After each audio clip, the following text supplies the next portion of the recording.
ASEAN உச்சி மாநாட்டின் red zone பகுதிக்கு சுமார் 50 மீட்டர் தொலைவில் ஆம்பாங் பார்க் பகுதியில் திட்டமிடப்பட்டிருந்த அமைதியான மறியலை டத்தாரான் மெர்டேகா அல்லது பாடாங் மருபோக் ஆகிய மாற்று இடங்களுக்கு மாற்றக்கோரி கோலாலம்பூர் காவல்துறை தலைவர் டத்தோ ஃபாடில் மர்சூஸ் இன்று உத்தரவிட்டார்.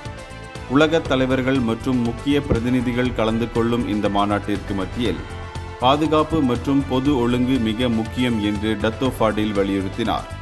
போராட்டக்காரர்கள் எந்தவித ஆக்கிரமிப்பு அல்லது ஆத்திரமூட்டல் நடவடிக்கைகளையும் தவிர்க்க வேண்டும் என்று எச்சரித்த அவர், 2012 அமைதி பேரணி சட்டத்தின் கீழ் சட்டங்கள் கடுமையாக அமல்படுத்தப்படும் என்றும் பாதுகாப்பை பேண காவல்துறை கூடுதல் குழுக்களை பணியில் அமர்த்தும் என்றும் உறுதியளித்தார்.